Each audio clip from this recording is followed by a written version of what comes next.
করেছেন। তিনি হলেন আমাদের সম্মানিত সায়েন্টিফিক সেক্রেটারি।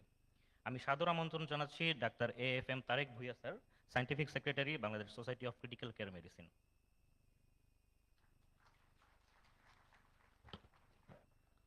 ধন্যবাদ মাননীয় প্রধান অতিথি, মাননীয় বিশেষ অতিথিবৃন্দ এবং মঞ্চে উপবিষ্ট অন্যান্য অতিথিবৃন্দ এবং আমাদের এখানে দর্শক সারিতে যারা আছেন সবাইকে শুভেচ্ছা জানাচ্ছি। আমি doctor Fateh M Tareq, scientific secretary, Bangladesh society of critical care medicine. National conference 2026-এ আমি আপনাদের সবাইকে স্বাগত জানাচ্ছি। সায়েন্টিফিক সেক্রেটারি হিসেবে আমার ছোটোখাটো কিছু প্রস্তাবনা আমাদের থাকে। আমরা আসলে চাই যে বাংলাদেশে আইসিইউ সার্ভিসের উন্নয়ন উন্নয়ন করার জন্য আমাদের কিছু প্রস্তাবনা ছিল, যেটা আমরা আজকে ছোট্ট একটা প্রেজেন্টেশন আকারে দেখাতে চাই। এই প্রেজেন্টেশনটার টাইটেল হচ্ছে ICU services in Bangladesh, what went রং। কি সমস্যা হয়েছে আসলে এই সার্ভিসটা দিতে গিয়ে আমাদের। প্রথমেই একটা কথা, খুব ইম্পর্টেন্ট কথা, সেটা হচ্ছে যে এ problem well stated is a problem half solved. আমরা যদি একটা সমস্যা খুব ভালোভাবে বুঝি এবং বর্ণনা করতে পারি, তাহলেই আসলে ওই প্রবলেমটার অর্ধেক সলভ হয়ে গেল। এখন প্রশ্ন হচ্ছে যে বাংলাদেশে আইসিইউ সার্ভিসের সমস্যাগুলো কি আমরা আসলে বুঝি বা আমরা কি ডেসক্রাইব করতে পেরেছি? আমার তো মনে হয় না। কেন পারি নাই? ছোট্ট 3টা গল্প বলি, এই গল্পগুলো জানা দরকার। প্রথমটা গল্প হচ্ছে একটা উপজেলা হেলথ কমপ্লেক্সের একজন বীর মুক্তিযোদ্ধা, তাকে মৌমাছি কামড়ে দিয়েছিল। তিনি উপজেলা স্বাস্থ্য কমপ্লেক্সের ইমার্জেন্সিতে গেলেন। যাওয়ার পর ওখানে ওরা দেখলে যে ওনার ব্লাড প্রেশার কম, ওনার শ্বাসকষ্ট হচ্ছে এবং উনি কিছুটা অস্থির। তো স্বাভাবিকভাবে এটা আমাদের মেডিকেল সায়েন্সের ভাষায় বলে শক। তো চিকিৎসক বা ইমার্জেন্সিতে যারা ছিলেন প্যারামেডিকরা ওনাকে ঢাকায় রেফার করে দিলেন। ঢাকায় আসার পথেই বীর মুক্তিযোদ্ধা মারা গেলেন। এখন এখানে সমস্যা কি হয়েছে আমরা সবাই জানি, অ্যানাফাইলেকটিক শক। চিকিৎসা কি ছিল আমরা তাও জানি, জাস্ট একটা 1 অ্যাম্পুল IM অ্যাড্রেনালিন, জাস্ট 10 টাকার একটা ঔষধ দিত, আমাদের মুক্তিযোদ্ধা বেঁচে যেতেন। কিন্তু ওখানে আমাদের কি ছিল না? হয় অ্যাড্রেনালিন ছিল না, অথবা এই অ্যাড্রেনালিন যে দিবেন ওই স্কিল ম্যান পাওয়ার ছিল না। সেকেন্ড স্টোরি, 22 বছরের গর্ভবতী মহিলা, তাকে উপজেলা হেলথ কমপ্লেক্সে নেওয়া হলো। দীর্ঘ সময় উনি প্রসব বেদনায় আক্রান্ত। ডেলিভারি হলো, ডেলিভারির পর হলো রক্তক্ষরণ। রক্তক্ষরণ কন্ট্রোল হচ্ছিল না, একে বলা হয় PPH। আপনারা জানেন PPH নিয়ে তাকে জেলা সদর হাসপাতালে পাঠানো হলো। কিন্তু জেলা সদর হাসপাতালে ব্লাড ব্যাংক নাই। Can you believe it? আমাদের জেলা সদর হাসপাতালে ব্লাড ব্যাংক নাই এবং ইমার্জেন্সি রিসাসিটেশনের সুযোগও নাই।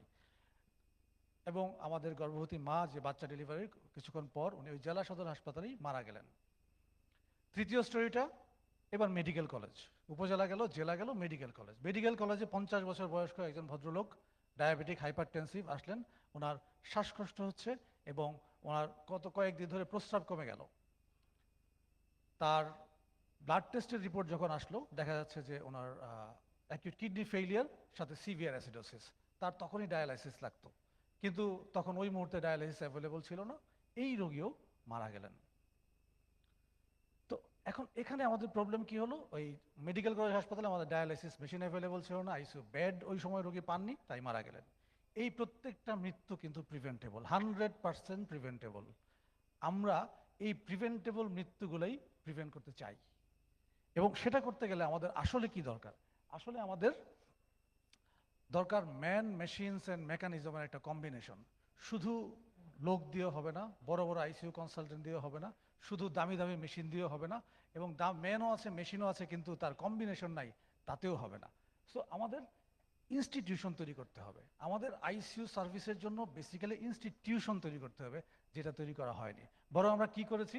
আমরা হঠাৎ করে কোভিড হলো, এই ডাক্তার নিয়োগ দাও 2000, সব ডাক্তারকে আইসিইউতে পাঠিয়ে দাও। যারা আইসিইউর আটাও জানে না, প্রত্যেকটা জেলা সদর হাসপাতালে নতুন BCS এর ছেলেদের পাঠিয়ে দেওয়া হলো। তারা আইসিইউ কিছু জানে না, 2 বছর চাকরি করলো, ওরা ওদের সাবজেক্টে চলে গেল। মানুষের জীবন তো আসলে জোক না, এটাই হয়েছে। তারপর অথবা মেশিন কেনো, ভেন্টিলেটর কেনো, অসংখ্য ভেন্টিলেটর কিনে ফেলে রাখা হলো। ভেন্টিলেটরগুলো সাপ্লাই হতে হতে দেখা যায় ভেন্টিলেটরগুলো নষ্ট। কারণ কি? কারণ আসলে তো আমাদের সমন্বয় ছিল না, আমাদের সমন্বয় নাই।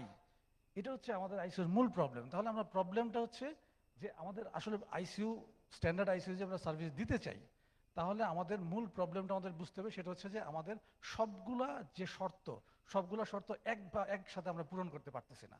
ম্যান মেশিনস অ্যান্ড মেকানিজম, এই 3টা একসাথে হচ্ছে না। সেই জন্যে এখানে একটা খুব সুন্দর ডেফিনেশন আছে, এটাকে বলা হয় ডেফিনিটি অফ ইনসেনিটি। অনেকে বলেন এটা আইনস্টাইন বলে গেছেন, আমি কোথাও প্রুফ পাইনি, বাট এটা আইনস্টাইন লেভেলের ডেফিনেশন। এটা ডেফিনেশন বলা হচ্ছে insanity is doing the same thing over and over again and expecting different result. Insanity হচ্ছে একই কাজ বারবার করে ব্যর্থ হওয়ার পর আবার ওই কাজটা করা এবং ভাবা যে এবার মনে হয় একটু ভালো রেজাল্ট আসবে, এটাকে বলে ইনসেনিটি। ফলে প্রতিবার একটা কোনো সমস্যা হলেই দাও চিকিৎসক নিয়োগ দাও, অথবা হঠাৎ করে কিনো 300 ভেন্টিলেটর কিনো, এভাবে করে আসলে কোনো সমস্যার সমাধান হয়নি, কারণ প্রতিষ্ঠান তৈরি করা হয়নি। এখন প্রশ্ন হচ্ছে যে এটা তো সমস্যা বললাম, তাহলে আমাদের প্রস্তাবনা কি?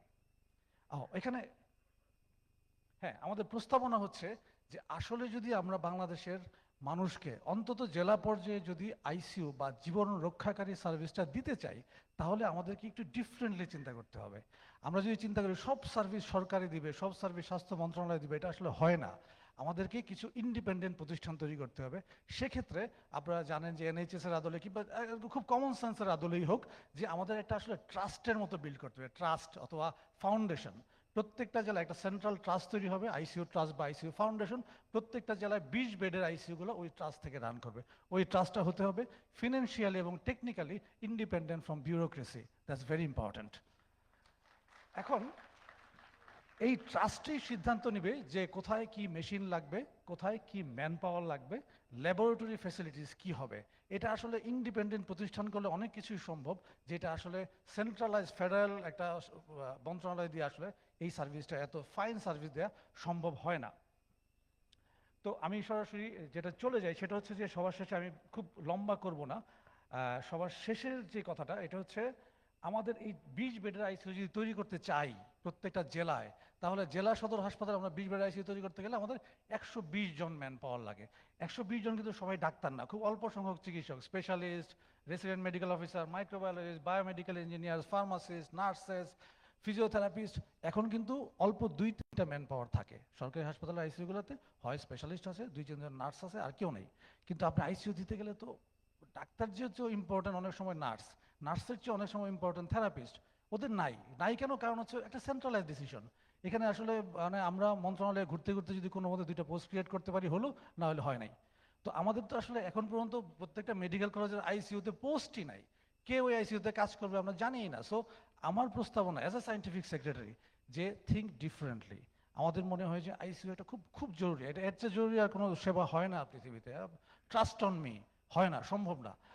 ওই জায়গাটাকে আমরা যদি একটু ডিফারেন্টলি ডিল করতে পারি, আমরা যদি নতুন একটা ট্রাস্টের মতো করতে পারি, তাহলে মনে হয় যে আমাদের মানুষকে আমরা সার্ভিস দিতে পারবো। এর জন্য খরচও আমি যে হিসাব করেছি, বর্তমান যে বাজেট হবে তার মাত্র 1% খরচ করলে আমরা এই সার্ভিসটা দিতে পারবো। এবং এবং এই যে আমরা এর ফলে যেটা হবে সেটা হচ্ছে যে আপনি যদি 20 বেডের আইসিইউ করেন এবং 52 সপ্তাহে যদি প্রতি সপ্তাহে 20 জন মানুষকে বাঁচাতে পারেন, তাহলে আপনার বছরে 66,560 জন মানুষকে আমরা বাঁচাতে পারবো। তো এটা একটা ট্রিমেন্ডাস, আপনার 66,650 জন মানুষকে বাঁচানো না, 66,650 জন মানুষকে মৃত্যুর মুখ থেকে তুলে আনা, এটাই হোক আমাদের next project. Thank you very much, এবং আমাকে শোনার জন্য ধন্যবাদ। আমরা ক্রিটিক্যাল